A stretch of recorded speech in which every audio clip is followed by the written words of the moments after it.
The architect department was about 100 to 120 people. They encompass everything. So we had in-house MEP engineers, we had in-house engineers, we had in-house highways, we had in-house planning, we had in-house client. So in that respect, it was strange because the lines did definitely feel blurred and it definitely felt like you were all one company. The whole process was easier.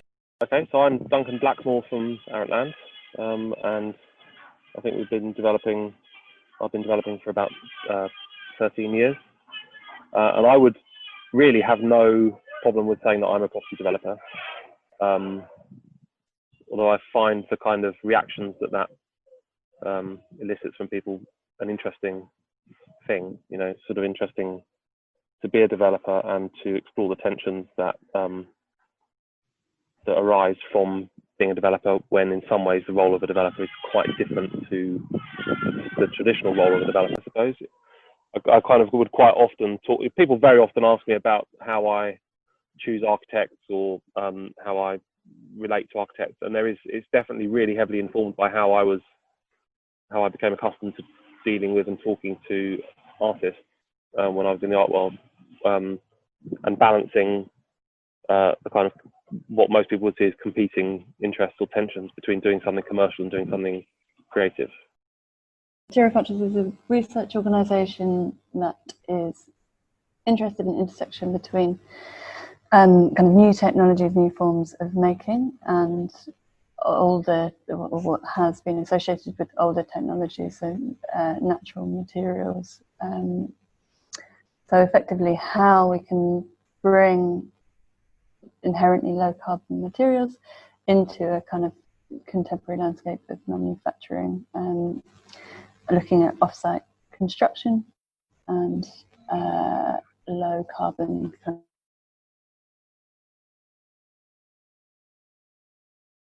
They really didn't care about the numbers to an extent. Yes, they had budgets because they're still within a public organisation. Yes, they had numbers to hit, but it was very much about the children-centred experience. And that really appealed to me as an architect because they were a lot more thoughtful in terms of being designers, which I think a lot of people would find unusual given the fact they're based within a public sort of authority. The reason that we're different is that we're very differently financed. I don't have to go out and justify what I'm doing to other people, because between myself and my business partner, we finance the business through directors' loans, and effectively it's basically privately financed. And so that's really the very big difference. It's my own kind of enthusiasm and inclinations, and Graham's to the point, and Graham has a very, very firmly held belief that you should be fair and straight, and you should do nice things. He doesn't feel the need to sort of intellectualize it like I might, but he feels very strongly that you should do nice things, and that you should gain kind of satisfaction from what you produce, physically rather than necessarily financially. And we just operate with that very, very simple philosophy. Can we buy it cheap enough? Can we make something really nice? Can we treat everyone fairly? Can we move on to the next thing? It's really not that complicated. But the fact that we don't have to justify, we're not slowed down by having to go and justify what we're doing to a bank, is what actually allows that to happen. And anybody operating at a much larger scale or operating with external finance would just not be able to make decisions as quickly as we make them.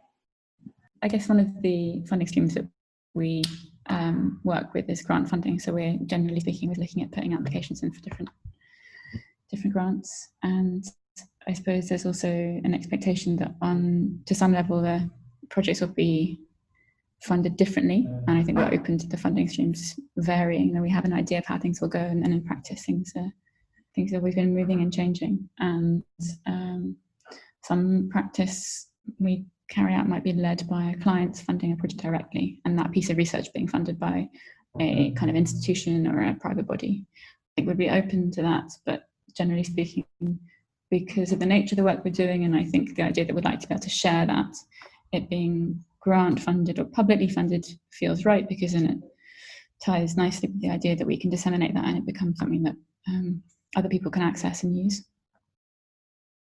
The entire department was more invested in it, and therefore I suppose you ended up with, like you said, there's this idea of ownership and longevity that comes into it. There was a lot more care into which suppliers were used. They're so bothered about how the product will turn out in 10, 15, 20 years' time. The quality was very important throughout this whole thing. And I guess, the shared sense of ownership between everyone, between the client, between the architect/developer and the sort of final user. We still own the freehold of a building we built called Haddo Yard at the moment. If 2 or 3 or 4 of the leaseholders there came together and said they'd like to be freehold, I'd be delighted to sell it to them, because there's an architect that lives there. There are other people who care about maintaining that building well. It's in a town that I live in. I see it every day, so I would sell that freehold to somebody who promised to look after it if I believed them, and I probably wouldn't if I didn't, So it's not initially driven by investment strategy, and that isn't all crazy and selfish and emotional, because it's also important for reputation, right? Working a lot in partnerships, so we do a lot of work kind of collaboratively with other organisations where there's kind of mutual benefits. So the relationship that we have with the Brick Factory is one of kind of mutual benefit, where the things that are being developed and researched and made can bring the things to each organisation. So we've been able to do quite a lot at the early stages, just in a kind of form of exchange. But as we begin to scale up, we need kind of larger scale investment, either in the form of grants or other forms of investment, in order to develop the work in different angles and develop it in directions that are kind of non-commercial.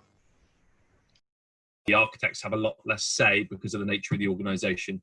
I think the architects didn't really have much say in the land. I think generally with schools, a lot of it was almost land that was already held for a school in some manner, that was either redeveloped or was extended and added to. I think it was rare for them to get a new site from scratch and build. And I would imagine if it was most probably already a council property of some description that was removed, demolished and redeveloped. Well, I mean, it's the most fundamental part of it, really. It's what the opportunity either exists or doesn't, based on the value of the land, really. Yeah, I feel it's entirely fair to tax land, entirely fair to tax wealth, entirely fair to tax. I would believe in taxation. I think the system that we have is just grossly overcomplicated and gameable, and again just leads to money being diverted towards consultants rather than buildings. And I think it's tragic, really, that. I wonder if it's important to say now that we're never intending to be developers. I think generally speaking, we are interested in partnerships, which is something Paloma's already said, and that the partnerships facilitate us carrying out work of a scale, which on our own we can't. Working with a partner who can facilitate those things being scaled up is fantastic, but taking on that, the body of that work ourselves, I think, feels unproductive and maybe not where our interests lie as well. We were able to do lots of different stakeholder workshops with the school. We would have separate workshops with the children, and then we would have separate workshops with the school staff. And I don't just mean the select body of school staff, it was with all the school staff to get, the perspective from the cleaners right through to sort of the head teacher, which I thought gave a sort of another level to understanding what the scope of the brief was. It varies completely. Sometimes I am the builder. Sometimes there's it would go from being the builder with no contract to having a completely standard plain English or JCT contract being managed on a full service by an architect around the corner, and me turning up for fortnightly valuations. It could be any of those things. It would depend on the scale of the project, the geography of the project. In terms of use and occupancy, they had all these different factors that they were trying to research and look into in terms of sort of a smooth transition from finishing a project into successful ease of use. They were almost making a policy out of that.